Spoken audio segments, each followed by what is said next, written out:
Hello, എന്തൊക്കെയുണ്ട് വിശേഷം? അപ്പോൾ നമുക്കൊന്ന് കുടംപുളി ഇട്ട് കേരക്കറി എങ്ങനെയാണ് ഉണ്ടാക്കുന്നതെന്ന് നോക്കാം. അതിനായിട്ട് ഞാനിവിടെ 1 കിലോ കേരയാണ് എടുത്തേക്കുന്നത്. ഇനി ഇതിനായിട്ട് നമുക്ക് വേണ്ടത് പച്ചമുളക്, തക്കാളി, കറിവേപ്പില, കുടംപുളി, പിന്നെ തേങ്ങ. ഇനി തേങ്ങ അരയ്ക്കുന്നത് എങ്ങനെയാണെന്ന് നോക്കാം. തേങ്ങ അരയ്ക്കാനായിട്ട് ആദ്യം തിരുമ്മിയ തേങ്ങയിലോട്ട് ഒരു 7 അല്ലി കുഞ്ഞുള്ളി എടുക്കണം. കുഞ്ഞുള്ളി ഇട്ടതിന് ശേഷം അതിൻ്റെ അകത്തോട്ട് ആവശ്യത്തിനുള്ള മസാലകൾ ചേർക്കണം. 1.5 ടേബിൾ സ്പൂൺ മല്ലിപ്പൊടി, 1 table spoon Kashmiri chilli, 1.5 table spoon മുളക് പൊടി, പിന്നെ കുറച്ച് മഞ്ഞൾപ്പൊടി. ഇത് ഇത്രയാണ് ഞാൻ ഈ ഗ്ലാസ്സിലെടുത്ത് വെച്ചേക്കുന്നത്. ഇങ്ങനെ എടുത്ത് വെച്ചാൽ പെട്ടെന്ന് നമുക്ക് കാര്യങ്ങൾ കഴിയും. ഇനി ഇത് ആവശ്യത്തിന് വെള്ളം ചേർത്ത് നമുക്ക് നന്നായിട്ട് അരച്ചെടുക്കാം. അപ്പം തേങ്ങ അരച്ചെടുത്തിട്ടുണ്ട്. ഇനി ചൂടായ ചട്ടിയിലേക്ക് നമുക്ക് കുറച്ച് ഉലുവ എടുക്കാം. ഞാൻ ഇവിടെ 1 ടേബിൾ സ്പൂൺ ഉലുവയാണ് എടുത്തിട്ടുള്ളത്. ഉലുവ നന്നായിട്ട് മൂപ്പിച്ച് പൊട്ടിച്ചെടുക്കണം. കരിഞ്ഞു പോയിരിക്കാൻ ശ്രദ്ധിക്കണം. അപ്പോൾ ഉലുവ ഇവിടെ നന്നായിട്ട് മുത്തുണ്ട്. ഇനി നമ്മൾ ഇതിലേക്ക് ആഡ് ചെയ്യുന്നത് നമ്മുടെ അരച്ചുവെച്ച തേങ്ങയാണ്.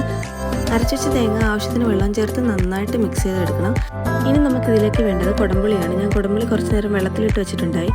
അപ്പോൾ അത് കുതിർന്നിട്ടുണ്ട്. അപ്പോൾ അതിന് കുഞ്ഞു കുഞ്ഞു പീസായിട്ട് ഇതിലോട്ട് ചേർക്കുന്നുണ്ട്. വേണമെങ്കിൽ മുഴുവനായിട്ടും ഇടാം.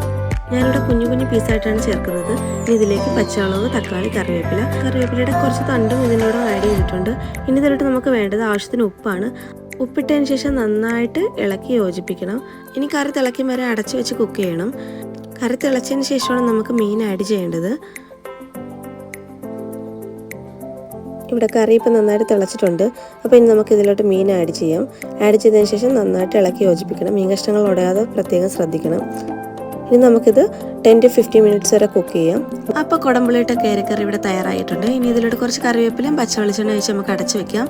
അപ്പോൾ വീഡിയോ ഇഷ്ടപ്പെട്ടാൽ ലൈക്ക്, സബ്സ്ക്രൈബ് ചെയ്യാൻ മറക്കരുത്. അപ്പോൾ അടുത്ത വീഡിയോ വരെ കാണും വരെ ബൈ.